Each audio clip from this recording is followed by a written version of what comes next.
esses vídeos guardados para ofertar a disciplina mais uma vez. Então, nossa aula é a aula de função, e dentro daquela proposta que a gente fez de estudar os processos e os padrões evolutivos, essa é a última aula dentro dos processos, né? Então, é a nossa despedida dessa parte da disciplina, e a partir da semana que vem a gente começa os padrões. Inclusive, duas coisas. O quiz da aula da Amanda vai ficar aberto até amanhã, porque é só amanhã que fecha uma semana. E na semana que vem, eu vou tentar, até a semana que vem, entregar para vocês as parciais das notas aí dos quiz, que foram duas demandas que vocês me pediram aí, eu vou tentar agilizar isso também. Tá? Gente, esse tema, função, é um tema complexo. É mais uma daquelas histórias da biologia. E agora, eu acho que nós já temos, assim, uma certa maturidade para entender que a maioria dos conceitos em biologia que a gente trabalha são conceitos que não têm uma definição muito clara. E a gente tem que lidar com essa situação, porque assim é a nossa área de trabalho. Então, se eu falo para vocês, o que é um gene? Não existe uma definição clara, do que é um gene. Se eu falar para vocês o que é um organismo, também não existe uma definição, clara do que é um organismo. O que é uma espécie? Não existe também. E função é mais um desses termos que não tem uma definição clara, mas ele é pervasivo na biologia. O que isso quer dizer? Quer dizer que, independente de com que você trabalha ou o que você estuda, né, o que é o seu objeto de estudo, você sempre vai estar trabalhando com alguma característica funcional, né? Alguma questão funcional.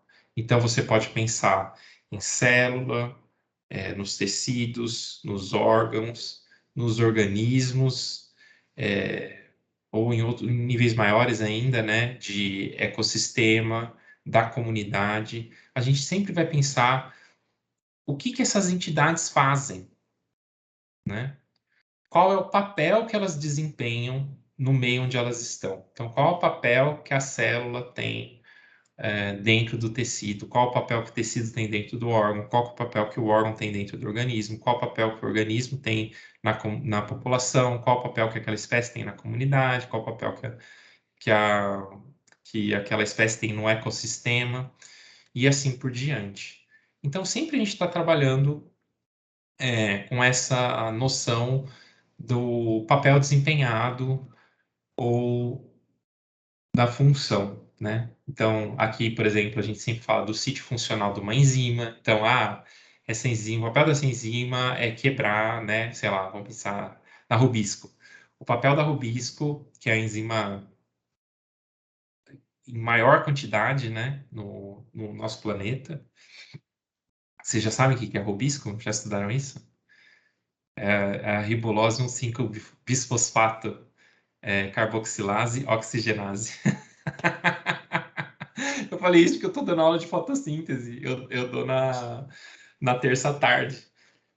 E a enzima, 40% do corpo das plantas é feito dessa enzima, né? Então, é a enzima mais comum que existe entre os seres vivos, que é a enzima que vai carboxilar uma ribulose e vai dar início ao processo do ciclo de Calvi. Enfim, lá nessa enzima tem um sítio funcional. Então, o papel dessa enzima é pegar uma ribulose, um açúcar de 5 carbonos, e juntar com uma molécula de gás carbônico. Esse é o papel dela. Né? A gente fala assim, ó, o papel dela é fazer isso. Né? A gente pode pensar também no tecido, do pulmão, é fazer as trocas gasosas, né? A gente pode pensar dos indivíduos. Qual que é a função das operárias, das abelhas operárias numa colmeia? Elas têm a função delas é sair, coletar os recursos e trazer para comer. Enfim, gente, essa noção de função está em todo lugar na biologia. Eu não sei se vocês pensaram, seria interessante que vocês pensassem aí com alguma coisa que vocês estudam ou trabalham e falassem para a gente se vocês conseguem delimitar uma função aí do que vocês trabalham, com a entidade que vocês trabalham. Alguém consegue fazer isso?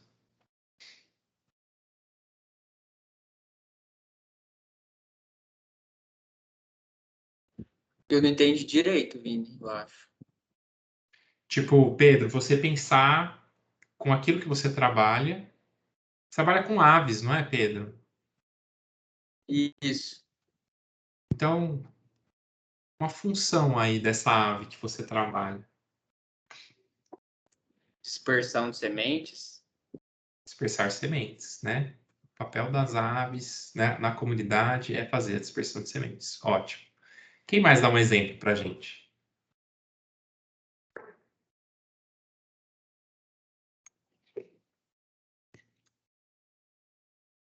Polinização. O papel das abelhas é transportar o pólen, né, de uma flor para outra. Muito bem, Danilo e Pedro. Enfim, gente, tudo quando a gente pensa que essas entidades fazem, né, a gente está pensando em função. Mas não só isso.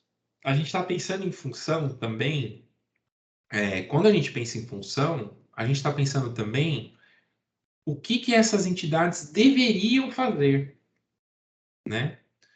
Qual é o papel que elas deveriam desempenhar? E se essa entidade não está fazendo essa função, a gente vai entender que ela não está bem, que ela não está funcionando bem. Então, o coração, que a função é bombear o sangue, né? Então, o papel dele é bombear o sangue. Se ele não está bombeando sangue, ele não está desempenhando bem a função dele. Então, aqui a gente vai começar a descolar um pouco o conceito de função e colocar o conceito de função numa ideia daquilo que deveria ser feito, né? E não necessariamente daquilo que a entidade está fazendo. A gente vai colocar ali num lugar ótimo, né? E isso é muito interessante, né? Já coloca para a gente aí uma ideia de que, de certa forma, a evolução ela vem para otimizar os processos. E a gente sabe que nem sempre isso que acontece. Tá? Ouvi. Eu estava pensando, você acha que o fato também de quando a gente está estudando algo, sempre procurarem um motivo de por que a gente está estudando tal coisa, isso tem a ver também com esse pensamento de estar procurando a função daquilo que a gente está estudando? Para que eu estudo hidrozoários? O que eles fazem para nós? Sim, não, com certeza, né? Cadê a Maria Eduarda? A gente até conversou sobre isso, né, Maria Eduarda? Essa visão utilitarista da, da biologia força a gente a colocar sempre uma função utilitária para aquilo que a gente estuda. Mas eu acho que não é só isso, sabe? A gente vai ver aqui que existem. Não tem como a gente não trabalhar com o conceito de função, né? Mesmo se a gente não tem essa visão utilitarista, que assim, eu trabalho com as plantas de uma família que é a família Melastomatácea. Gente, Melastomatácea tem a madeira porosa, não serve para nada. Tem uma espécie de Melastomatácea que as pessoas usam a folha como papel higiênico. É uma utilidade, imagina. Literalmente, para limpar, para se limpar. Mas, enfim, nem tudo tem uma utilidade. Essa é uma outra discussão, né? Mas eu acho que isso força a gente sempre a ficar pensando, qual que é a utilidade daquilo que eu faço? E não necessariamente a gente tem que fazer isso sempre, gente. Por quê? Porque a gente está interessado em como as coisas funcionam, né? Enquanto biólogos. A gente não está interessado o quanto as coisas são úteis. Na verdade, em qualquer ciência.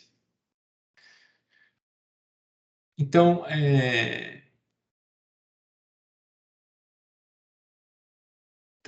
tá.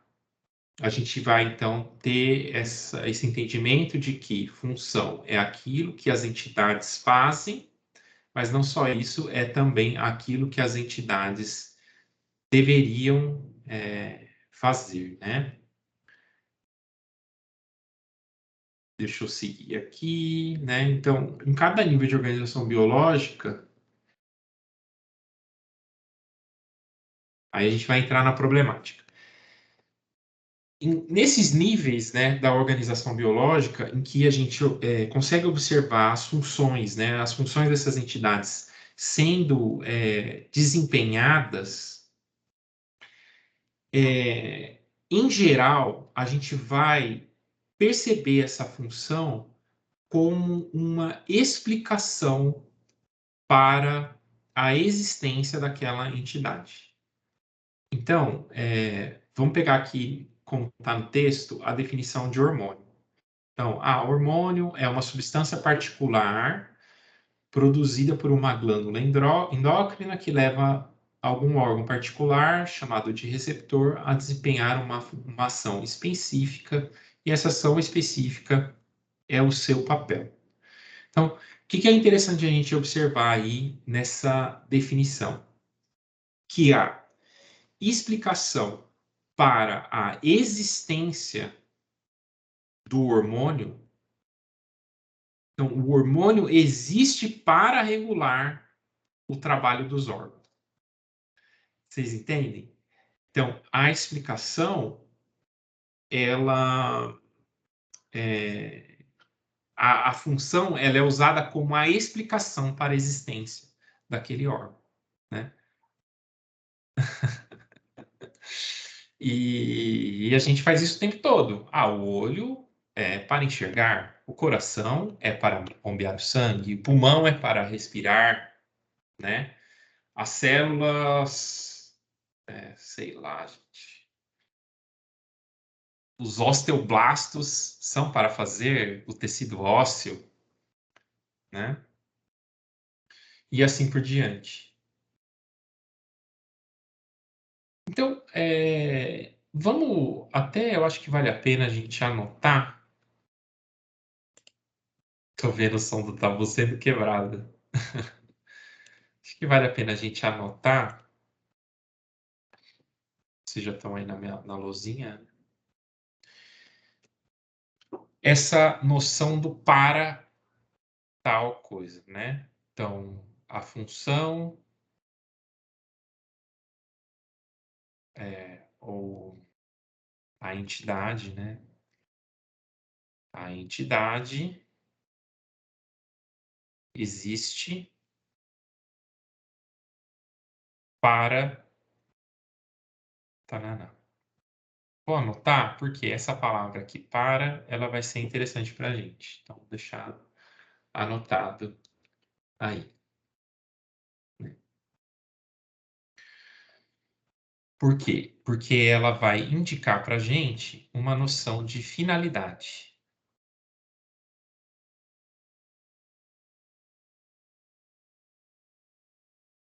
Como se aquela entidade tivesse um fim, né? Um fim no sentido de finalidade mesmo, sabe?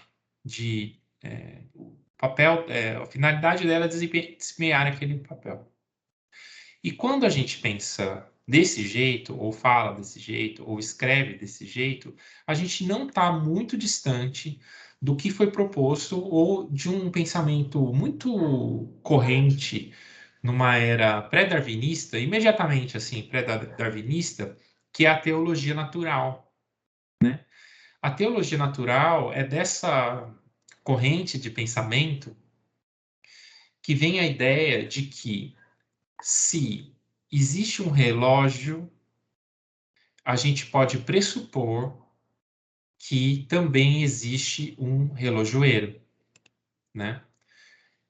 Ou seja, se eu vejo uma entidade desempenhando o seu papel, né, eu posso pressupor que alguém criou aquela entidade para ela desempenhar aquele papel, né?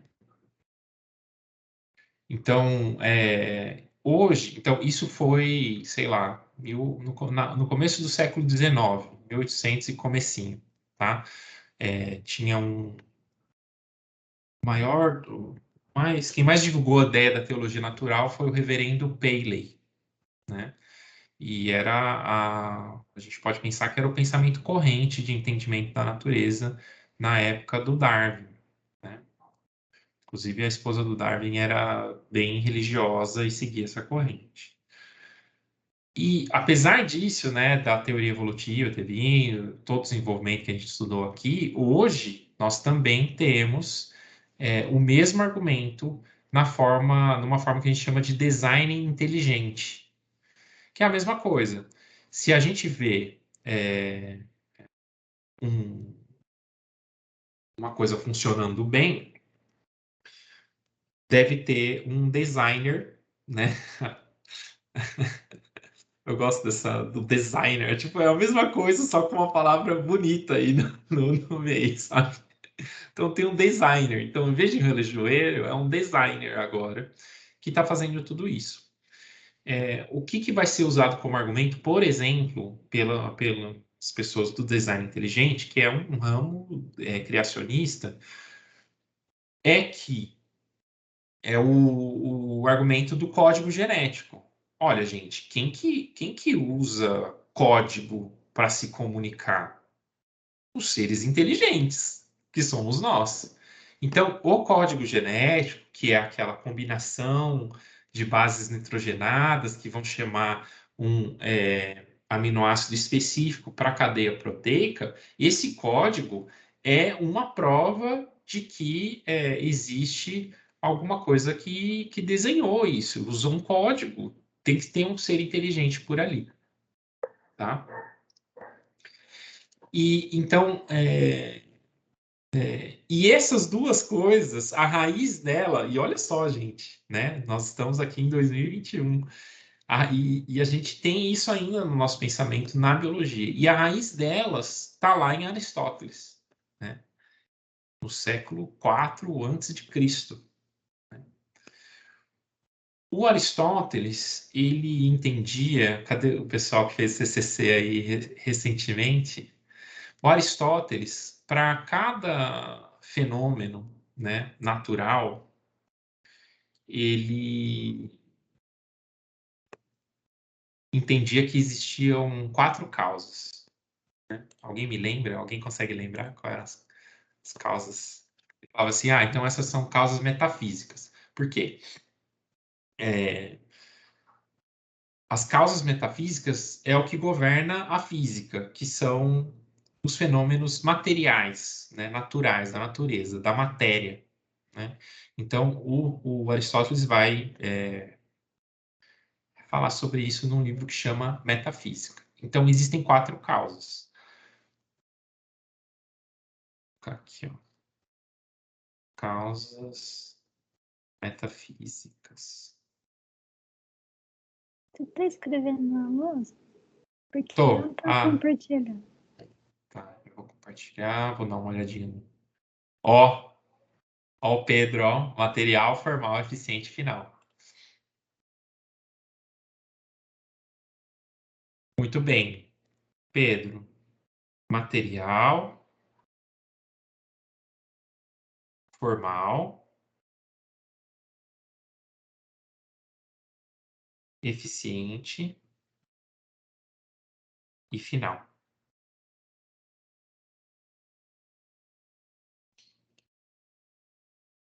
causas materiais. O que determina a existência daquela entidade é a matéria do que ela é feita. Então, se eu pego a entidade tijolo, sempre dou o exemplo do tijolo. Eu queria compartilhar com vocês só a minha...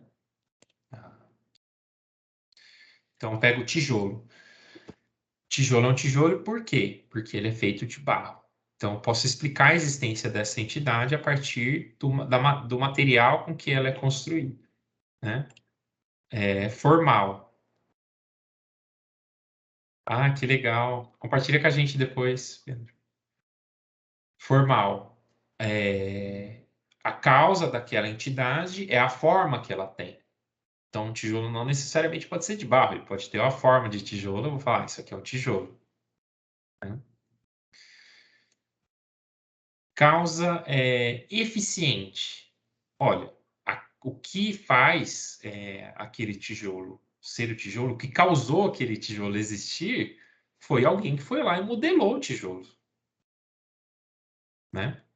Então, essa é a causa eficiente.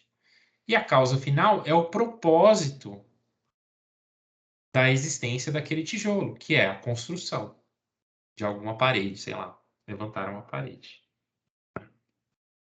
Então, hoje, em ciências naturais em geral, né, nós vamos entender como causa dos fenômenos apenas as causas eficientes. Então, sei lá, se eu estudo... deixa eu pegar um fenômeno aqui. Canibalismo, eu falei sobre isso na aula passada. Causa do canibalismo sexual, né, quando as fêmeas comem os machos, uma das causas é que isso aumenta o sucesso reprodutivo das fêmeas quando elas fazem isso. Isso é uma causa eficiente, né? Então, a ciência hoje ela lida apenas com as causas eficientes. Dessas 4, apenas a causa eficiente permaneceu como forma de explicação dos fenômenos. E aqui, o que está sendo usado, né, pelos criacionistas são as causas finais, que é essa ideia de propósito, tá? Então, quando a gente usa essa analogia, né, do relojoeiro, do designer, né, a gente está fazendo uma transferência de uma visão de propósito tecnológica. Então, se eu pego um celular, ele foi né, o que faz ele existir, aquele celular, é uma causa final, existe um propósito, alguém foi lá. Então, eu posso inferir em uma tecnologia, eu posso inferir que se aquela tecnologia existe, é porque alguém desenhou. Mas a natureza não é assim, né? Ou pelo menos na biologia, a gente tem uma explicação mais simples, né, para explicar os fenômenos naturais, né? Então, sei lá, a gente tem uma explicação materialista, né, também, que é o campo da ciência, é a matéria. Então, a gente tem uma explicação materialista para explicar uma entidade, por exemplo, a seleção natural. A gente explica um atributo através de seleção natural, né? Então, mais ou menos isso que está falando aqui, né? Ó, a ciência está fundada no materialismo metodológico estrito, ou seja, qualquer recurso a um propósito transcendente, como um sistema explicativo, é uma escolha deliberada de colocar seu propósito fora do campo científico. Então, não tem problema eu pensar assim, olha, existe um propósito para esse atributo existir, né? Igual minha mãe há uns 2 semanas aqui, minha irmã mandou uma foto de uma flor, minha mãe falou assim, nossa, que linda, a natureza é soberana, tal. Gente, não é papel meu falar, mãe, isso tudo é explicado pelas causas materiais. Não tem problema ela pensar isso, tá? A questão é, esse pensamento está fora do escopo do que é ciência. É só isso, tá? O pensamento de que existe propósito está fora do escopo da ciência. Então, quando a gente usa, então, essa ideia de finalidade, né? Não sei o que, foi feito para isso, né? Os olhos são feitos para enxergar, a insulina serve para regular a glicemia, o coração está lá para bombear o sangue. A gente está usando dessa linguagem finalista, né?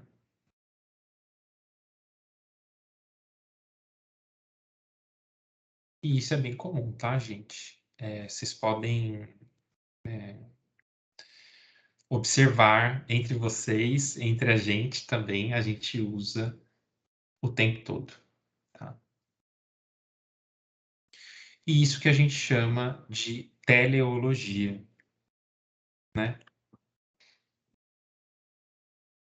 Então, aqui, ó, isso aqui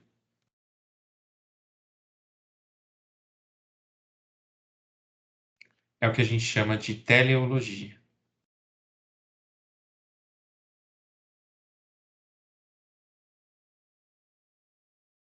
Teleologia é a ideia de que existe uma direcionalidade, né? E isso tem um impacto profundo na nossa própria ideia de evolução. Tá? Por quê?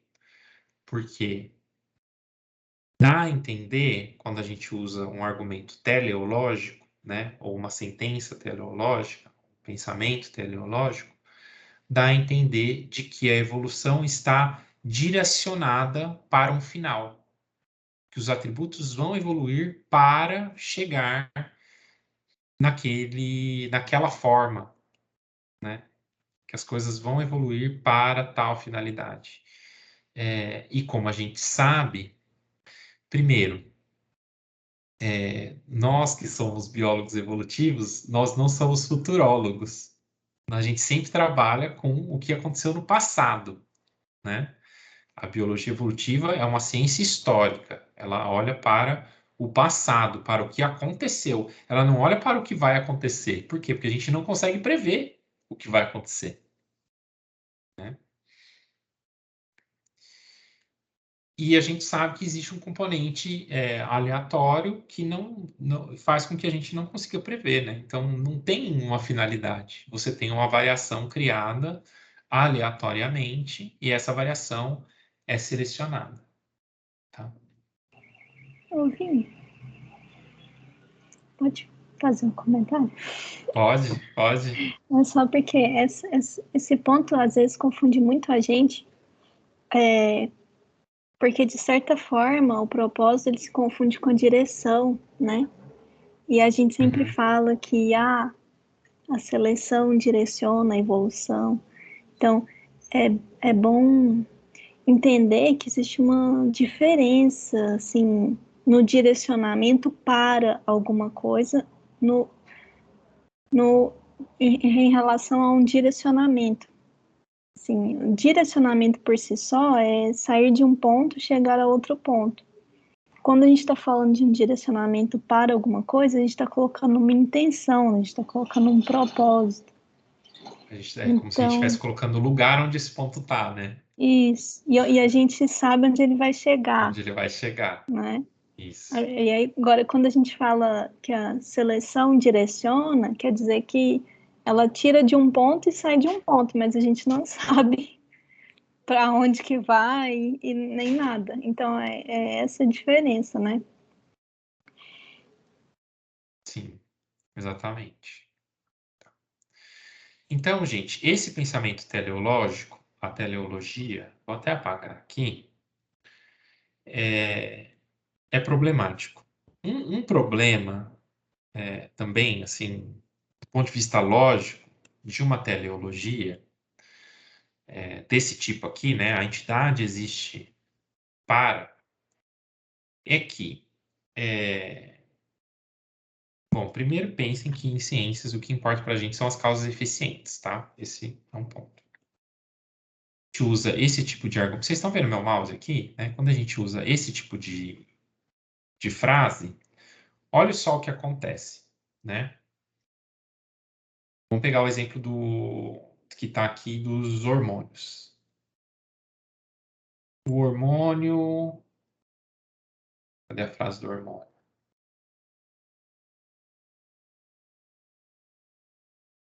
Sei lá.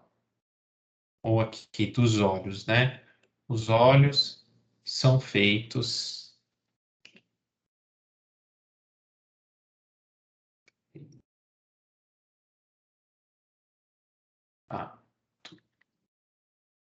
Pensar num hormônio, gente, quem me ajuda a pensar num hormônio? A insulina serve para ajudar na entrada da glicose nas células, né? Então, a gente está usando uma frase desse tipo. Quando a gente usa uma frase desse tipo, a gente confunde. Então, aqui está a entidade, é insulina.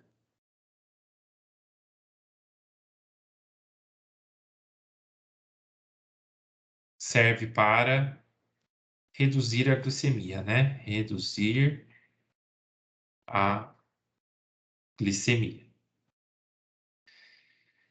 Então, a existência da insulina, a explicação para a existência da insulina é reduzir a glicemia. Então, aqui, reduzir a glicemia é causa da existência da glicemia. Porém, reduzir a glicemia é efeito da insulina. Entende esse problema? Então, esse é o grande problema, né? É por isso que a gente não tem como a gente usar teleologia. Ou um argumento assim, não é que não tem, tá, gente? Esse é um debate que está vivo ainda, mas, em geral, essa forma de teleologia não tem como a gente sustentar. Porque a gente vai criar uma situação aqui em que causa e efeito se confundem, tá?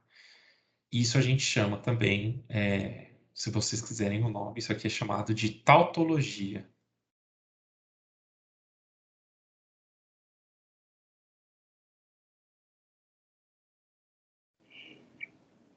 Você deu um exemplo de tautologia, né, Vini?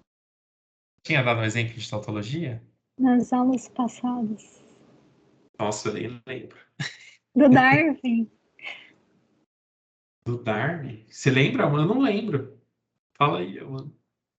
Da sobrevivência dos mais aptos. Ah, sim. Não Sim. é? São mais aptos porque eles mais sobrevivem mais, né? Eles sobrevivem mais porque eles sobrevivem mais. Essa é uma tautologia. Gente, aqui essa tautologia, mas isso aqui é uma tautologia explicativa. Também, né? Lá no Darwin é uma tautologia explicativa. Não é de causa e efeito, né? Não sei. Quando a gente tem uma tautologia desse tipo aqui, explicativa, a gente está quebrando uma regra fundamental das relações causais, que é a simetria temporal de causa e efeito. Então, sempre causa vem antes de efeito, por definição. Então, isso é uma coisa que a gente não pode quebrar. A gente não pode falar assim, olha, esse efeito aqui é a causa da causa, porque é por definição, a causa vem antes no tempo, o efeito vem depois, né? Então, vejam que uma sentença teleológica leva a uma tautologia. E a tautologia quebra a sequência fundamental, né? A simetria fundamental, a simetria temporal de causa e efeito, que chama. Que é uma coisa fundamental. Então, esse é o grande problema também. É um outro, além, né, da questão de ter de você colocar um propósito lá na frente, né? O argumento teleológico também vai quebrar essa assimetria temporal, né? De causa e efeito.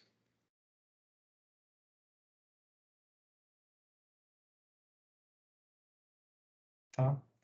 Agora, será que a gente poderia evitar esse tipo de linguagem? Agora, sabendo que tem um problema, né? Agora a gente vai assistir aula, igual eu, né? Quando eu aprendi que não era legal a gente falar, né? Tal, para tal coisa, para tal coisa.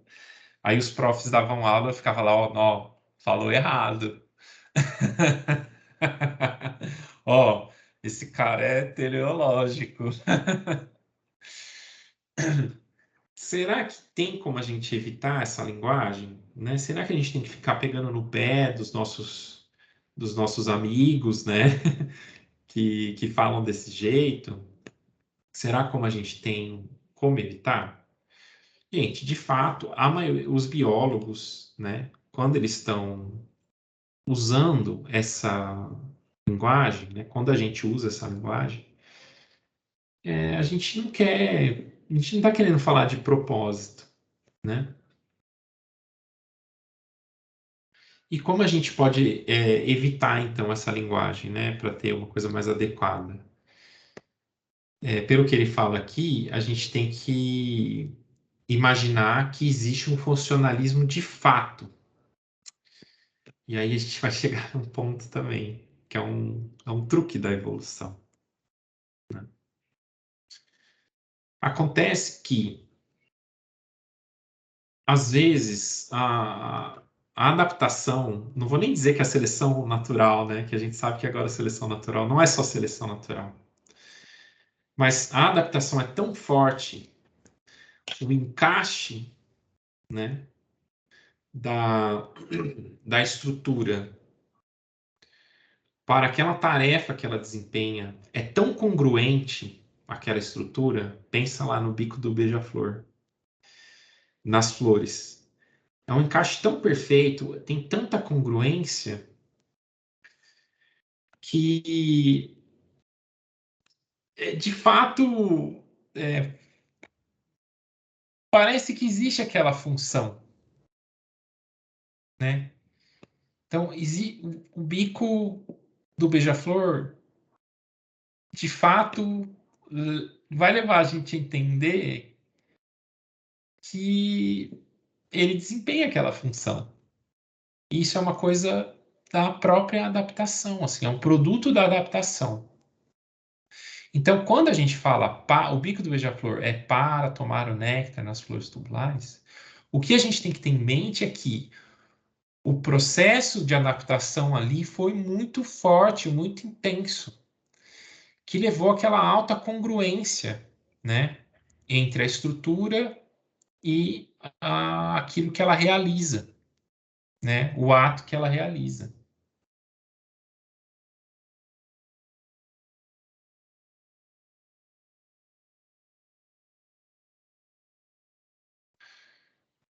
Mas de novo, ele está falando aqui, né? Então, mas lembre-se também que nem tudo é adaptação, tá, gente?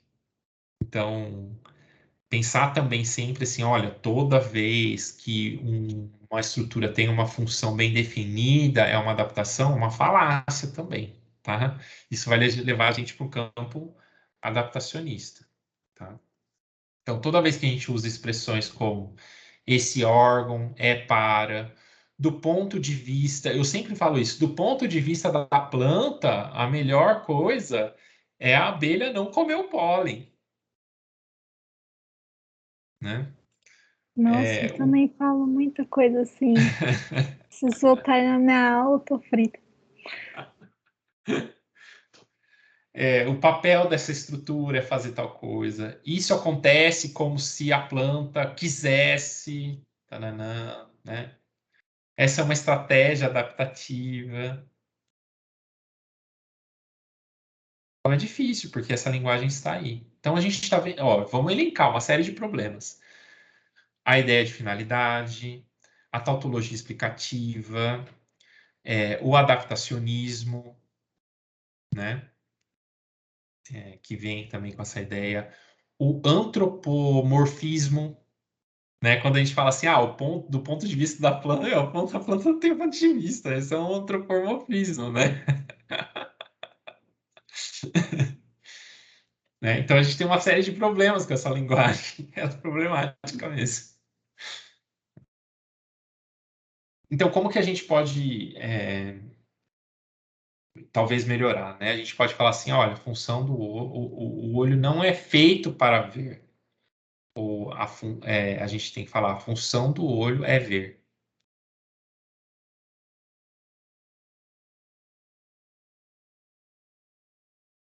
Vocês entendem, gente? Não sei se dá para melhorar, mas é uma forma de amenizar esse problema, né? Todos esses problemas que a linguagem teleológica traz. Isso traz para mim um pouco, eu fico pensando assim, que eu nunca paro para pensar quando eu estou falando, se a forma como eu estou falando está dando a entender que eu estou justificando a existência daquilo, né? Eu acho que se a gente fizer esse exercício, a forma como eu estou colocando está justificando a existência dessa estrutura pela. Acho que só fazer esse exercício quando a gente estiver, né, falando já ajuda. Sim. Ou fazer esse disclaiming, né? Tipo, olha, eu tô falando assim, gente, mas não é isso que eu quero dizer. Quero dizer que... Fala, Danilo. Vini, queria te perguntar,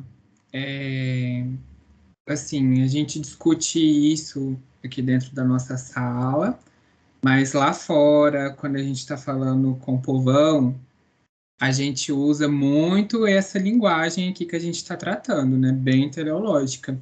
Inclusive, isso é o pretexto de fazer sentido, por exemplo, para a existência de uma espécie. A gente vende a estratégia de conservação com base nesse tipo de argumento. Como que a gente pode fazer isso à nossa maneira? Acho que é construir uma segurança, né? Mas como dar esses sentidos? Acho que eu fico girando em torno disso. Olha, Danilo, ser professor é um desafio. Porque quando a gente está no papel de estudante, a gente olha as aulas, né, que a gente tem, pelo menos eu fazia isso o tempo todo, e falava, nossa, quando eu for professor, eu nunca vou fazer isso. Eu jamais vou usar esse exemplo, sabe? Eu não quero mais usar o exemplo do bico do beija-flor. Só que na hora da aula,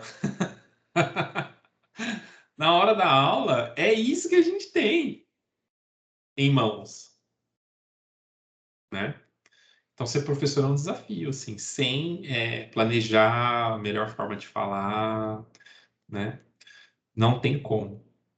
E aí que tá, né? É paradoxal, assim, até já entrando aqui no próximo ponto. Por quê? Apesar de existir todos esses problemas, né, que a gente elencou aqui com essa linguagem teleológica, ela é muito eficiente operacionalmente, operacionalmente, né? Ela é fácil de operacionalizar, ela passa fácil aquilo que a gente está querendo dizer, né? Eu até Então, tava esse é o desafio pensando, mesmo. Eu não sei, Danilo. porque isso que o Danilo falou, de fato, não sei se tem a ver, mas eu tenho notado isso, inclusive, com essa questão que tem surgido muito nos últimos tempos. A ONU até tem adotado essa estratégia dos serviços ecossistêmicos, né? Assim, de mostrar como que o meio ambiente pode ser útil para a gente, que parece ser um bom caminho para convencer as pessoas de conservar. Mas de fato, acho que é uma estratégia, mas é bem isso, né? Sim. Eu acho assim também, nesse ponto, uma vez eu discuti com alguém, não sei se é alguém que está aqui, mas eu discuti isso com alguém, assim. Ah, não, não foi, foi com a Karina. Que uma vez a Karina me falou assim, mas Vini, Qual que é a importância disso que você fala, tipo, pra galera lá? E assim, gente, tem coisas que não são importantes.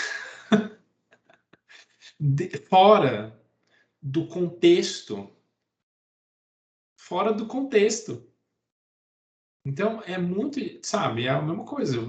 Como que eu vou explicar para minha mãe a importância da linguagem, do não uso da linguagem teleológica?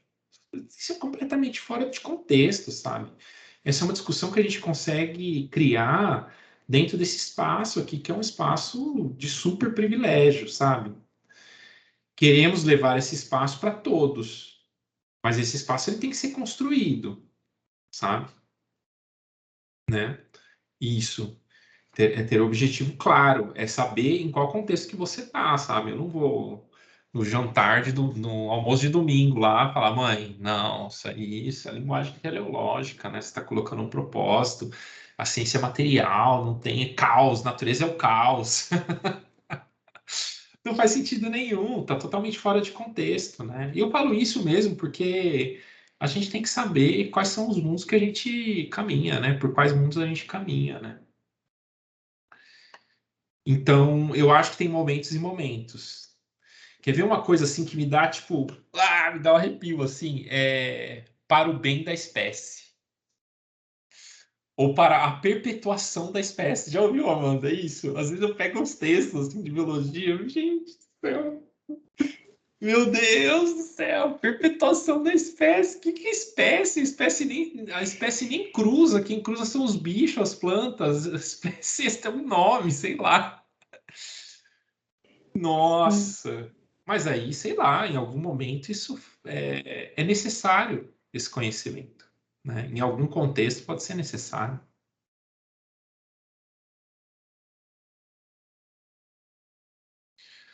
né? Tá, vamos seguir então aqui no nosso roteiro. Então, função, né, essa ideia de função, ela é muito eficiente, né, de forma operacional, e ela é real. Então, olha que doideira. Por quê? A gente usa uma linguagem própria para se referir a uma coisa, mas não significa que essa coisa não exista. Existe função. Tipo, isso que a gente está querendo dizer quando a gente fala função, existe na natureza. A gente só não consegue falar da forma certa. E é difícil, é discutível e difícil chegar numa fórmula correta. Mas existe. E isso, né, que é a função, sempre vai estar atrelada a uma estrutura, a uma forma, né, a uma morfologia, a uma entidade. Sempre vai ter uma entidade ali que desempenha aquela função. Então, uma coisa que a gente pode fazer, né, e na biologia a gente sempre vai separar essas duas coisas, né? Uma coisa é a estrutura, a outra coisa é a função, né, que ela desempenha. Então, o que a gente pode fazer é pensar que essas duas coisas elas são indissociáveis, né? O certo seria a gente chamar de estrutura-função. Por quê? Porque no processo evolutivo daquela estrutura, se ela veio por adaptação, vai ser a congruência ali é tão grande entre a estrutura, né, entre a forma que aquilo tem e a função que ela desempenha, que não dá para você dissociar o que vem primeiro, o que é uma coisa, o que é outra, né? Então, né, tá falando aqui, a função seria uma propriedade emergente daquela estrutura, né? Então, tem essa frase aqui que é massa, que as estruturas sem função são cadáveres e as funções sem estruturas são fantasmas. Agora, vale a pena a gente lembrar do que a gente vem discutindo até hoje aqui, que nem todas as estruturas têm uma função, né? A gente tem estruturas que estão ali vestigialmente, né, no corpo. Então, nem todas as estruturas têm função. né? Tem funções que são desempenhadas por estruturas que evoluíram para desempenhar outras funções também, que são as exaptações, né? E eu fiz uma pergunta aqui, se todas as estruturas funções são adaptações também. E a gente sabe que não, né? Tipo, nem tudo é adaptação. Tem estruturas, funções que foram herdadas do ancestral. Então, lembrem disso. A gente vai avançar um pouquinho nessa ideia aqui, né? Que nem tudo é adaptação. Tá? Tarará. Plásticas. Olha lá, Amanda. Putz, pois é, mas aí me deu um ponto aqui de discussão. Vai, Amanda. Será? Não, Vini, é Vai. porque você tá falando da adaptação no sentido Ah, de seleção, né? sim. Você não está falando em adaptação como simplesmente ajuste do organismo ao Uhum. ajuste da estrutura Sim. ao... Porque se for assim, aí de fato sempre é. Tá certo? Sempre é o quê? É... Fala de novo o que você falou que a estrutura e função nem sempre é uma adaptação, né? Foi Isso. isso que você falou. Nem sempre é uma Se as adaptação. estruturas, funções, porque ele propõe esse Estruturas, termo, funções. estrutura-função, que é quando está Tá lá, indissociável, sim. sempre é uma adaptação? Na verdade, eu fiz essa pergunta e respondi. Eu não deveria ter respondido, porque é uma pergunta, né? Não sei se você fala. Pois é, aí eu fiquei me perguntando, mas de que adaptação você está falando? Porque se a É, gente vai pensando no eu estava pensando mais no ajuste processo, sabe? no processo de Isso, seleção, como resultado de seleção natural, isso. assim. Porque aí o Danilo falou plásticas. Se a gente tem uma... Porque aí entra naquela discussão que eu falei. Se a gente tem uma estrutura-função aí, que não evoluiu por seleção natural. Talvez ela é um resultado do desenvolvimento, ela já estava lá. Sim, Nesse caso, ela não é uma adaptação no sentido que evoluiu por seleção natural, mas ela isso. representa um ajuste entre, né, o organismo e o ambiente. Uhum. Não, sim, entendo. Eu estava pensando assim, olha, É tem porque esse estruturas que termo estão aí por uma adaptação, questão histórica, que não foi. sim. Mas é que eu estou influenciado por uma outra coisa que vai chegar aqui. Mas eu entendi o que você falou. Não, sim, mas está certo, você está pensando no processo, é o que você falou. Isso. É isso, gente. É. Deu para entender? É isso. Será que está ficando muito, muito complicado? Deixa eu ver se a gente vai chegar. Vamos chegar aqui no final e a gente faz um intervalo no final desse item aqui. Tá.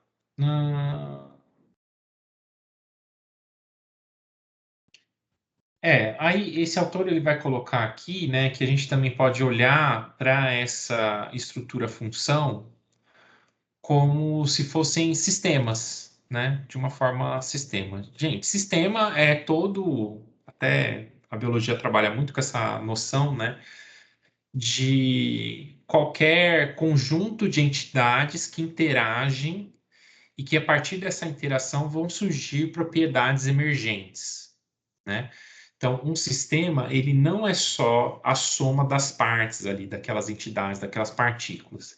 Ele também tem as propriedades emergentes, né, que são inerentes do sistema, que são imprevisíveis, assim, pela soma das partes. Faz sentido? Então, o sistema tem essa característica, né? Ser formado por partes e possuir características emergentes, né? E a gente pode pensar as funções como propriedades emergentes dos sistemas que é a estrutura. Então, a estrutura é um conjunto de partes ali que tem essa propriedade emergente, que é a função. Então, a gente pode pensar também esse parzinho estrutura-função como sistema emergente dentro da biologia, né? Tá bom? Isso é legal. Quando vocês tiverem agora aula de morfologia, sei lá, ou de zoologia, morfologia de plantas ou morfologia de animais, em vez de pensar estrutura e função como coisas separadas, pensem como juntos, né? E até pode pensar como um sistema. Então, vamos pensar cloroplasto, né? Estou muito fotossíntese hoje.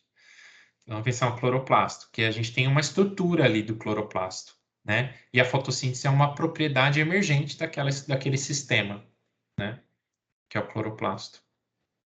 Faz sentido isso?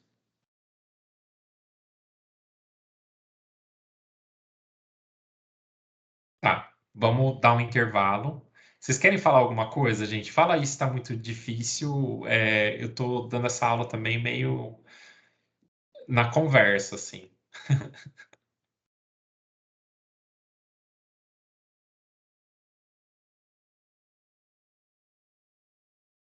Dá. Claro que dá para a gente pensar em flor, né? Por exemplo, que a reprodução é uma propriedade emergente da flor, né? Eu adoro pensar, na verdade. Eu adoro pensar os polinizadores como uma função da flor, uma extensão da função reprodutiva da flor, sabe? É como se a flor emprestasse. Olha lá, eu usando a Vini, eu também tava pensando antropomorfa. tipo isso, é tipo uma via, sabe?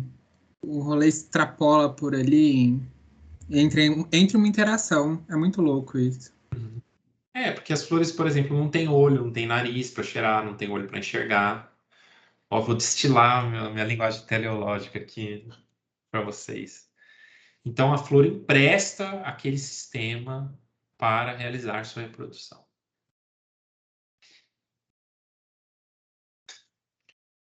Vai, gente, 5 minutos de intervalo. A gente volta 8h09.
Voltando. Estamos aí?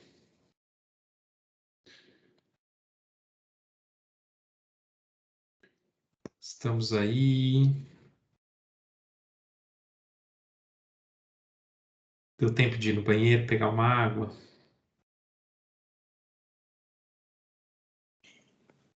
Massa. Tá, muito bem, gente. Então, a gente chegou a essa ideia, então, que existe esse par, né, estrutura-função ou sistema e propriedade emergente do sistema, que é um par indissociável. Agora, para a gente entender esse parzinho, né, estrutura-função, a gente vai colocar um ingrediente fundamental para o entendimento desse par estrutura-função, que é o tempo, né? E por que a gente vai colocar o tempo aí? Porque quando a gente quer explicar um fenômeno, a gente sempre vai ter que buscar as causas materiais para conseguir fazer a explicação desse fenômeno.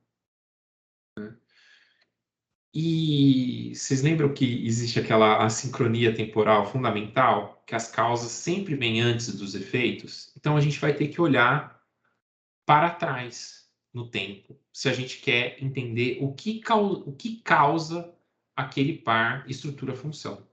A gente vai ter que olhar para trás no tempo e procurar as causas daquele parzinho no passado, né?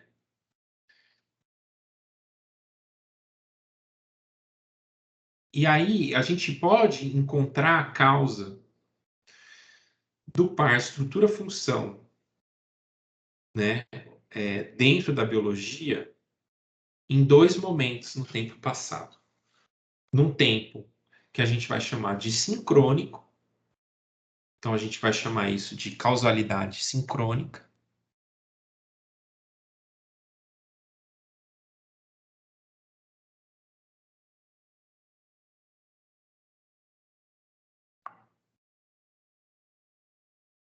E é quando a causa para aquele par estrutura-função ele está dentro do organismo vivo, né, e pertence à sua fisiologia. Ah, obrigado, Pedro. Eu só anotei aqui, ó, causalidade sincrônica. Então, a causa para aquele par estrutura-função está dentro do organismo e ele pertence à fisiologia do organismo. Então, por exemplo, fruto vermelho. O fruto vermelho, ele, né, um parzinho estrutura-função, né? Fruto vermelho e a função atrair dispersores, né? Esse parzinho aí, fruto vermelho. A causa sincrônica desse fruto vermelho é a produção de pigmentos carotenoides. Ali, isso faz parte do metabolismo da planta, né? Então, isso é uma causa sincrônica, né? Tá dentro daquele tempo, daquela janela de vida do organismo e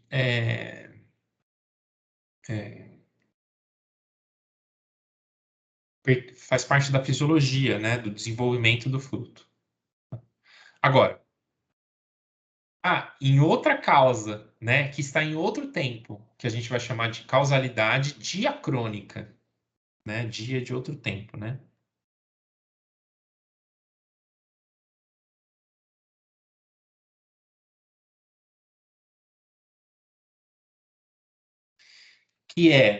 É, que é uma janela de tempo que é mais passado do que a vida daquele organismo, né? E vai compreender a história das populações, das espécies e dos clados onde aquele organismo pertence, né? Então, quando eu estou falando fruto vermelho, a causa do fruto vermelho, a causa diacrônica do fruto vermelho, foi que plantas, o ancestral, né, que produziu esse fruto vermelho, sabe-se lá por quê, ele teve mais frutos dispersos, teve um sucesso reprodutivo, numa visão adaptacionista, tá, gente? Teve mais frutos dispersos, maior sucesso reprodutivo, e aquele atributo se fixou na população, né? E aquilo ali deu origem a toda uma linhagem que está aí até hoje. Entenderam? Então, essa é a causa diacrônica, né? E essas duas causalidades aqui, sincrônica e diacrônica, elas vão fazer parte de um artigo super influente na história, um artigo de 61, eu acho, do Mayr. Lembram do Mayr, né? O cara do conceito das espécies e grande biólogo também. Que ele vai separar as duas biologias. E esse artigo chama Causa e Efeito em Biologia, um artigo publicado na Science.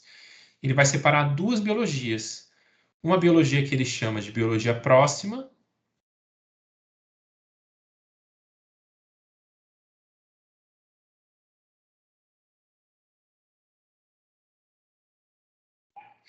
é a biologia que está procurando as causas dos fenômenos de maneira sincrônica, ou as causas muito próximas ali das coisas que estão acontecendo, né? E aí inclui, aí vocês vão pensando o que vocês são, tá? Onde que vocês estão? Aqui na biologia próxima, inclui fisiologia, genética, genética molecular, né? Vou chamar de genética molecular.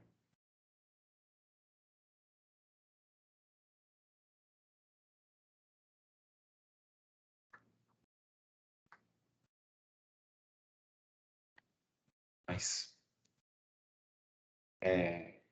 imunologia, imuno, etc. Então, esse é um grande ramo da biologia, né? A biologia das causas proximais, biologia proximal, biologia funcional.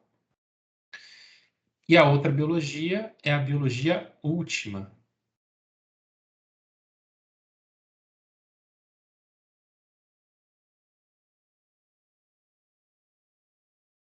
Que aí a gente está falando, claro, de evolução, ecologia evolutiva, e assim por diante.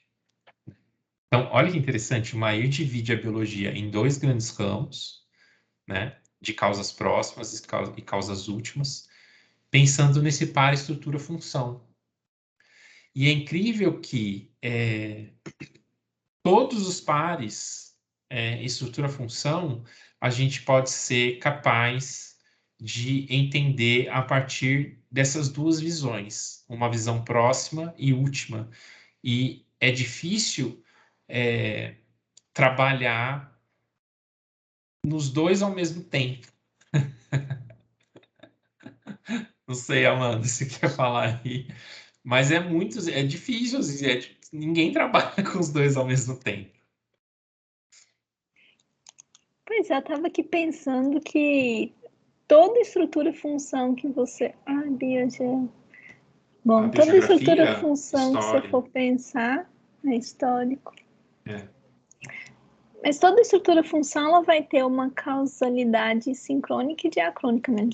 Vai ter as duas causalidades possíveis, dependendo do contexto. Eu acho que sim. Acho que, inclusive, essa é a proposta do Mayr, assim. É difícil os dois juntos mesmo, porque são... Sabe que eu fico pensando no micro e macro evolução, mas acho que não é bem essa relação, né? Não, é mais difícil ainda, eu acho. Sim. Mais difícil de integrar ainda. Sim. Então, isso é muito doido, gente, porque a gente está olhando ali o mesmo fenômeno, né, expresso, que é o par estrutura-função, e a gente quer achar causa para esse fenômeno. E a gente pode olhar para duas causas diferentes. Uma causa próxima e uma causa última. Isso é muito bonito na biologia, né? A biologia é massa, né? Mostra um pouco da complexidade, né? Que é essa ciência que a gente está envolvido, né? Tem esses dois aspectos, os aspectos do funcionalismo e do historicismo, né? Coloquem aí no chat qual desses vocês são, de que time que vocês jogam.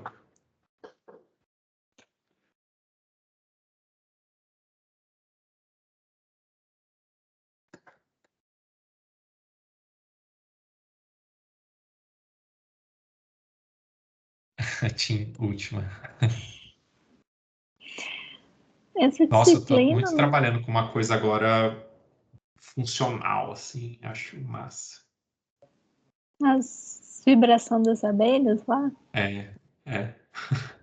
Tipo, o que nossa, acontece, como funciona a Antera.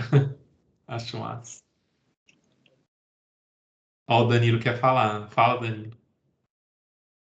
Ô, Vini, eu fiquei me perguntando, quando a gente utiliza metodologias de uma e da outra, assim, para a gente querer elucidar nosso estudo, por exemplo. A biogeografia a gente trabalha lá com dados moleculares também, né? A gente pega data, por exemplo, o solo e tudo, e assim por diante. O que que você me diz? Mas, não. Mas aí você está olhando... todo par, toda estrutura-função está acontecendo no presente. Certo? Então, aquele gene lá que você está olhando é um fenômeno presente. Só que você está olhando ele para escrever uma história passada. Não é trabalhar com... Isso é trabalhar com história. Isso é trabalhar com biologia última. A biogeografia é biologia última também. Ou Mesmo que você trabalhe com genética. É porque isso não é genética. Eu tenho que colocar aqui genética molecular. Né? Genética molecular, que é como esse gene interage com o outro, que proteínas produzem. Isso é biologia próxima. Agora, essa genética que você está falando é uma genética evolutiva, sabe, Danilo? Que você está olhando ali para as características e vendo como evoluiu o gene. Então, é história também. você usa o dado genético para inferir as relações históricas das espécies.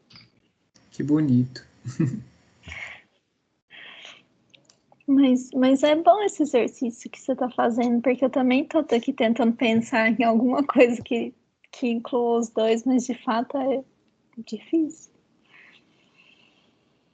Fica esse desafio aí, gente. Tá. Aí, vai ter esse autor, né, na década de 70, eu não sei quem que é, não conhecia, que é Adolf Seilacher. Não sei como fala também o nome dele. Que ele vai falar assim, olha, não são apenas esses dois eixos, né, de história e funcionamento que o Maier coloca, né, da biologia próxima e da biologia última. São três eixos. Então ele dá uma complexidade a mais, que ele vai falar assim, olha só, Amanda, histórica, funcional e estrutural. E esse eixo estrutural é o eixo do desenvolvimento. Então, olha só como ficaria aqui no esquema desse autor. Ele fala assim, olha, toda estrutura função a gente pode colocar dentro de um triângulo. Nossa, eu queria muito fazer um triângulo bom aqui.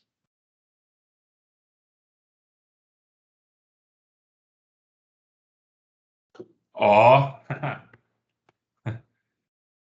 dentro de um triângulo. Nesse triângulo, a gente vai ter um fator histórico,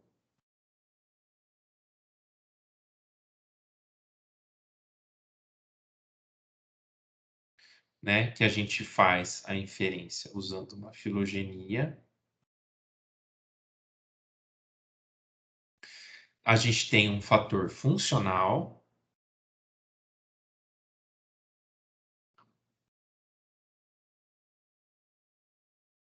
Que a gente faz a inferência olhando para a adaptação. Não sei por que aqui é adaptação. Adaptação no sentido processo, viu, Amanda? Processo evolutivo. E um fator... aqui está escrito morfogenético. Mas eu vou colocar do desenvolvimento, que eu acho que é uma coisa, né, que está mais aí na nossa cabeça. Mais fresco. Então, fator desenvolvimento.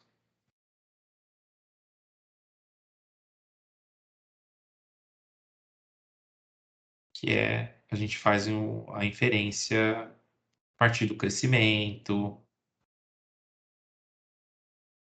A partir do crescimento. O desenvolvimento mesmo, né? Tá? Então, olha só. Se a gente pega o par estrutura-função, aqui no coisa está o esqueleto, mas a gente pode pensar, sei lá, mão. Não, vou pensar cloroplasto. O que vocês querem colocar aqui no meio? Olho. O par que a gente vai olhar, analisar aqui é olho. Olho e enxergar, né? Então, o que faz o olho enxergar? Qual é a causa desse par aqui? O olho e o ver, né? A capacidade de ver. Olha, existe um fator histórico que faz a gente ter olho, ou um organismo ter olho, é que, em algum momento, um ancestral lá, ele desenvolveu um olho, né? Então, a gente faz parte dessa linhagem. A gente está restrito a essa história, né? Agora, o que faz o olho enxergar?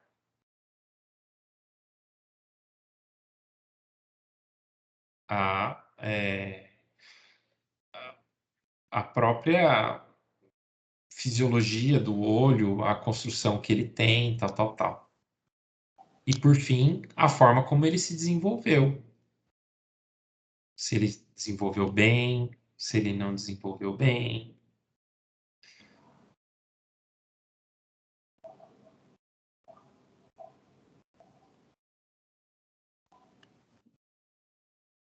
Entenderam? Então, pensa assim, ó. Existe um fator histórico, que é o olho. É difícil explicar, né? Que é o olho. Todos os organismos têm olhos. Tudo que é aquilo que é similar entre entre o olho de todos os bichos que têm olho. Tá?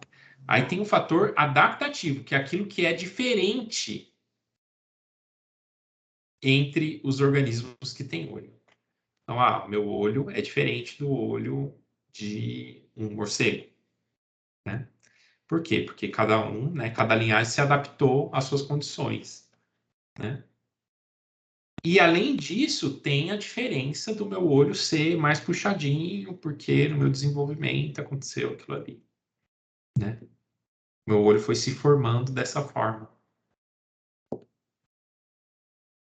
Entenderam? Essa forma de olhar para o par estrutura-função? Então, vamos ver aqui o que... Oi? Você pode fazer com alguma coisa, tipo. É porque o olho é um Vamos. órgão, né? Eu consigo pensar num órgão, mas, tipo assim, uma coisa mais. Não sei se é subjetivo, tipo, sei lá, um hormônio. Um hormônio? É. Então, vamos pensar no hormônio melatonina.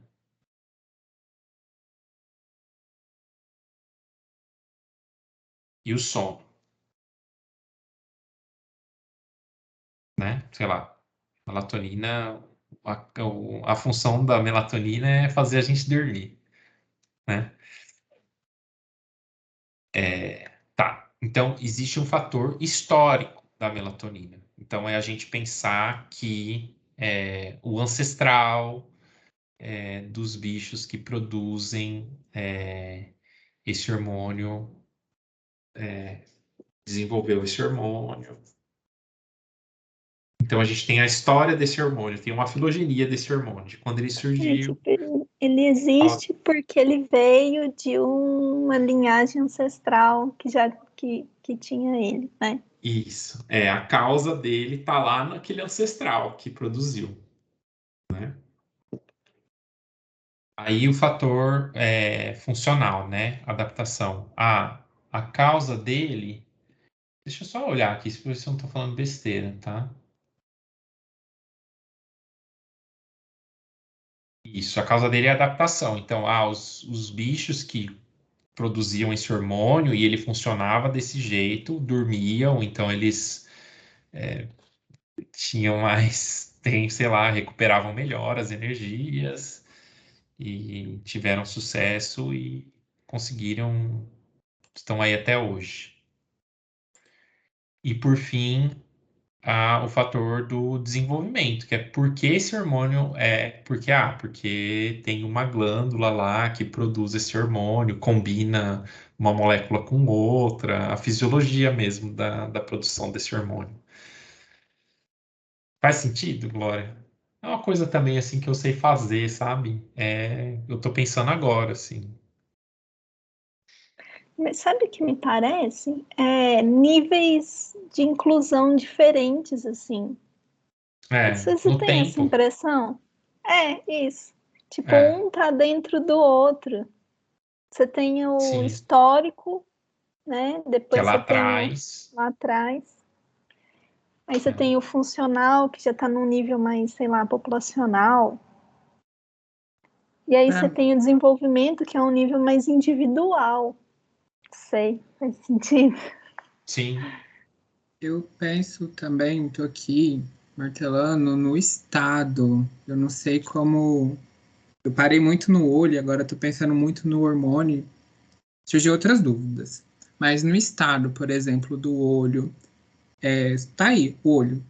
Mas o estado em diferentes liagens, a gente encontra diferentes coisas, né? A gente encontra lá na sépia, por exemplo, um olho magnífico.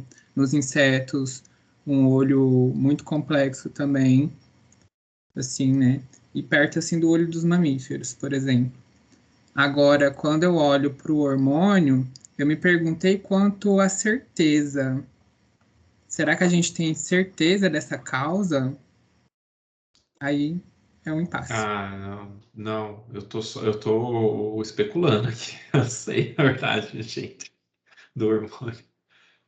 Só imaginando mais ou menos que forma, de como a gente analisaria esses três eixos na, em relação a um hormônio. Mas não entendi. Como assim, Danila? Certeza em relação à causa que você quis dizer? É que a gente já pré-estabelece uma causa, né? Hum. Dormir. Ok. Mas será que lá no passado isso tinha essa causa? Bem Ah, estabelecida, padronizada, que todo mundo que tem dorme. Será? não Mas é que. sabemos. Não. Mas Acho que não aí sabemos. o dormir, aí eu não sei se eu tô. O dormir é a função, o dormir não é a Primeira causa. função.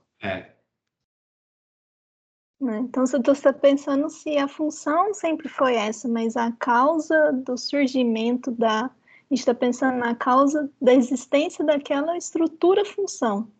Fez sentido, Amanda. Obrigado. Não imagina, é que eu também estou assim, tentando pensar. Não sei se. Essa É. aula eu vou assistir mais umas 2 vezes essa semana. Sim, sabe o que eu estou pensando muito? Estou pensando muito no Lamarck. O Lamarck, ele entendia a evolução, ele pensava que existiam duas forças evolutivas.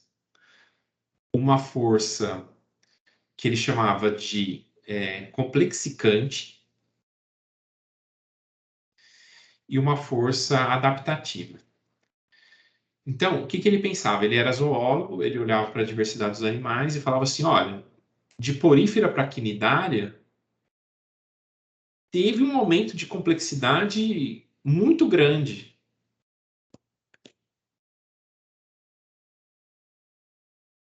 Então,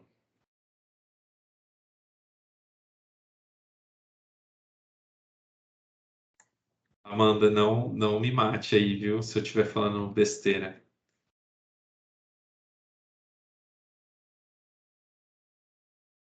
De quinidária para... Qual que é o próximo aqui?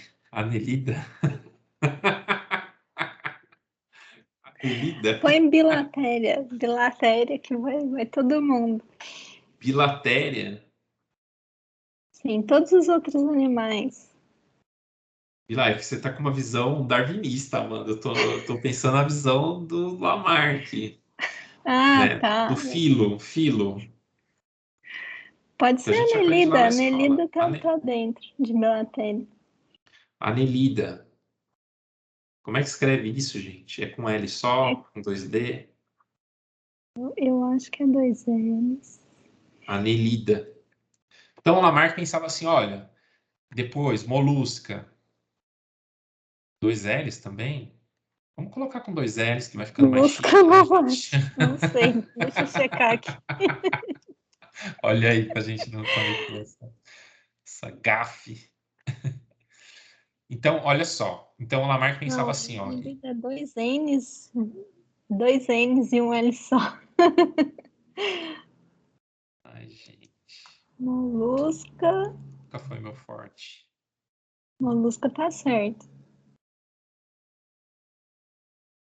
Isso Então, o aí. Lamarck falava assim, ó, existe uma força complexicante. Por quê? Porque dá para ver, ó, que está aumentando a complexidade de um para outro. Ou a gente pode falar que isso é uma força ortogenética, uma força ortogonal, né, que está aumentando muito. Mas existe uma força também que é uma força topogenética. Você olha aqui para dentro de poríferos, eles não são todos iguais, cada um está adaptado ao seu ambiente. Então ele falava assim, olha, existe complexificação na história e também existe adaptação, que seria essa força aqui topogenética, que é os organismos se adaptando. Então, esses 3 eixos, para mim, o eixo histórico é esse eixo do que a gente chama de Bauplan. Vocês já ouviram essa palavra também? Bauplan. Cada filo tem o seu Bauplan, que é aquele jeitão daqueles bichos ali. Nas plantas também. Esse é o eixo histórico. Aquele bicho ele está restrito àquele Bauplan. A seleção natural não pode fazer muito a partir daquilo. Ela não pode pegar um quinidária e transformar num inseto, porque está restrito ali aquele Bauplan. A partir daquilo, você tem adaptação, que é o segundo eixo. E além disso, tem o desenvolvimento do bicho, que é o terceiro eixo. Vamos olhar aqui, ó, os 3 fatores do texto, como tá. Fator estruturalista. Acentua as propriedades morfogenéticas auto-organizativas inerentes aos materiais biológicos, as restrições topológicas e as leis biofísicas de crescimento sob fraco controle genético. Então, né? As relações topológicas, onde está aquele órgão, se ele está... Isso aqui é muito uso e desuso também. Isso aqui é muito lamarquista, gente. Né? Se ele está... as leis biofísicas, então, um organismo que é muito alto, ele tem que ser muito largo, né? Questões de alometria. Desenvolvimento. Fator funcionalista, relacionado à seleção natural, atuando no fitness dos organismos dentro das populações. Transformação adaptativa, que eu acho, então, que essa coisa, cada representante, cada linhagem daquele grupo está adaptado ao seu ambiente. e fator filogenético, características herdadas dos antepassados através da reprodução vertical. Que eu acho que essa restrição é dada pela história. Faz sentido? Tá. Vamos agora aqui para o último item, que é em que ele vai apresentar duas funções, duas concepções não finalistas de função. Vamos ver o que ele tem para falar. Primeiro, ele vai dar esse autor aqui. Então, essa parte aqui do texto é desse autor, tá, gente? Primeiro, ele vai dar uma solução linguística. Então, quando a gente falar a função do coração dos vertebrados é bombear o sangue, a gente pode substituir por o coração é uma condição necessária para o sangue ser bombeado nos vertebrados, para a gente não incorrer no problema da linguagem teleológica, né? Então, a gente pode trocar, né, a sentença y é um efeito de x para x é a causa de y. Ou x é uma condição necessária para y. É dy, uma condição necessária de y. Então, isso é uma solução que ele mesmo dá. Depois vocês veem se vale a pena usar. Eu acho que não vale. A gente tem que dar esse passo para trás aqui e falar, gente, olha, estou falando assim do ponto de vista da planta, mas entendam que eu estou querendo dizer que a reprodução é uma condição necessária da planta. Não necessária, mas é uma condição da planta.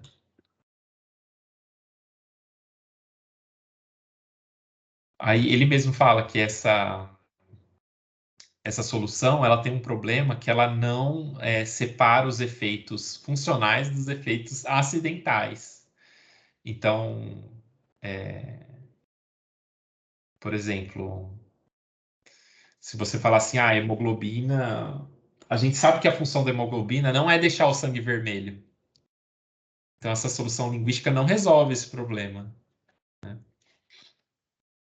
É muito difícil essa função, é um negócio muito difícil de biologia, gente, pelo amor de Deus.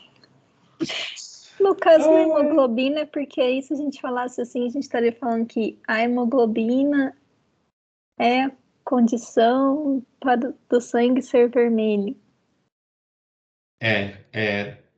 Não, na Tipo, verdade, condição necessária para o sangue ser vermelho. Você coloca primeiro a condição. Primeiro você coloca a estrutura como condição necessária para aquela função. Então, a hemoglobina é condição necessária para o sangue ser vermelho. Não está equivocado. Mas a gente não é essa a função. não é a função da hemoglobina. Não é colorir o sangue. É uma condição Sim. necessária, mas não é uma função, entendeu? Sim. Então, essa solução, ela funciona quando a gente sabe qual é a função. Não é para qualquer relação. É muito difícil aplicar isso. Imagina, você está dando aula de seleção. Como que você vai dar conta de ficar aplicando isso em toda frase que você fala? Eu Muito já difícil. desisti, viu, gente? Muito difícil. Meu mouse travou. Que saco. Meu mouse travou geral mesmo. Ah, tá aqui. Não, agora destravou. Tá. E aí tem as soluções não finalistas, né? Ele vai chamar de teoria etiológica e teoria sistêmica. Então, a atribuição de função na teoria etiológica. A atribuição de função a uma característica de um organismo só faz sentido em relação à história causal que levou à característica em questão. Em outras palavras, a função é entendida em relação à história evolutiva que gerou o sistema que uma pessoa está considerando. Então, a função de uma estrutura é o efeito pelo qual aquela estrutura foi selecionada. Quebrou até um áudio. E teoria sistêmica não leva em consideração a história que produziu aquele sistema, estrutura, função. Entende que a teoria evolutiva é irrelevante para o entendimento da função, entendendo-a por uma perspectiva atemporal. Dentro dessa teoria, a gente só estaria preocupado em explicar como as características ou a disposição das características presentes em um certo sistema o faz capaz, aqui e agora, de alcançar essas... mas isso aqui é a mesma coisa que negócio da causalidade sincrônica e diacrônica. É a mesma coisa. Achei que ele não contribuiu em nada. Lendo agora de novo.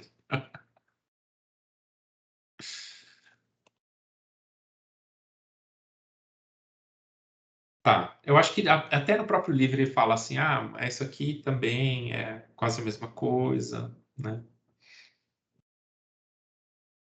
Enfim, gente. É bom ver, né? Diferentes explicações convergindo para uma mesma estrutura, que é isso, né? Que essa coisa próxima e última, né? Mas eu gosto da coisa dos 3 eixos também, sabe?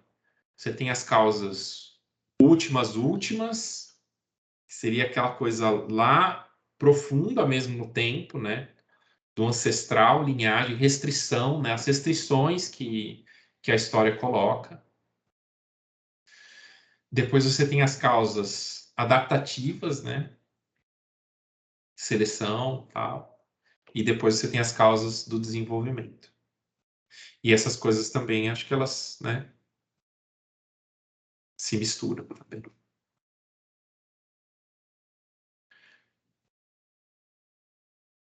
Esse tema é difícil, gente. E é um tema, assim, ele é muito da filosofia mesmo. Se vocês estiverem mais interessados em função e teleologia, além desse livro aqui, eu tenho um livro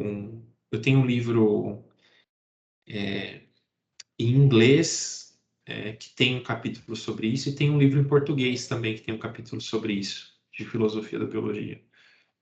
Estão lá no Lab, mas quando eu passar lá eu posso dar um jeito de xerocar ou escanear,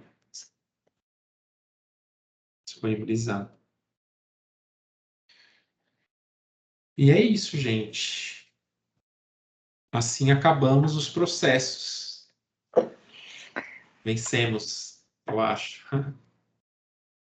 Eu acho muito importante a gente parar para fazer essa análise. Por mais que seja difícil de aplicar e de pensar, esse é o tipo de coisa que faz a gente ser melhores cientistas, porque a gente para de fazer as coisas no automático, a gente começa a pensar sobre o que a gente está fazendo, né? Acho que essa é a grande vantagem. Sim, lembrei, né, quando eu era estudante, eu sabia dessa coisa da teleologia e sabia que era errado. Sabe quando uma coisa que você fala assim, só eu sei que é errado isso aí? E eu ficava nessa coisa. Só que eu imaginava que era errado por causa da antropomorfização das entidades biológicas. Então, eu sempre falava assim, mas o hormônio não é uma pessoa para ele realizar, né? Nesse sentido. Mas eu não sabia que, para além disso, né? Tinha coisa do propósito, eu sabia, mas eu não sabia que, mais que isso, tinha uma questão do problema de explicação. Que quando você coloca o efeito como explicação da causa, isso não tem validade científica. Isso eu descobri lendo esse capítulo aqui, né? E isso é muito mais importante do que a questão da antropomorfização das entidades biológicas. Vocês entendem isso? Isso é muito mais importante. Né? Que não é só uma questão semântica. Não é só uma questão de como a gente fala. E o entendimento disso é tão importante, inclusive, para a gente entender por que teorias como design inteligente são falhas, no sentido assim, porque, gente, eu mesma assim, já ouvi argumentação que já me fez parar e pensar, peraí, mas parece que faz sentido isso que eles estão falando. Mas é nesses pontos, né, que a gente vê a falha mesmo. E isso está dentro da filosofia da ciência, que é algo que eu, pelo menos, na minha formação, não foi tão forte nisso. Sim. A gente precisava de um curso de filosofia da biologia. Ó, o próximo curso aí, gente. Mas tá bom. Acho que ficamos por aqui. Vou liberar o quiz para vocês fazerem. E a semana que vem a gente começa com caráter. Caráter, a gente está chamando a disciplina de atributo. Só que depois eu vou olhar, né, reler o capítulo. Eu imagino que o capítulo está se relacionando só atributo no nível dos organismos e das espécies, e não atributo, por exemplo, molecular, atributo dos ecossistemas, tá? Chega, gente. Vamos jantar. Tchau para vocês. Tchau. Boa Obrigada, semana. Vini. Tchau, Amanda. E até semana que vem. Tchau, Tchau. Vini. Amanda. Tchau. Tchau. Tchau, pessoal. Boa noite.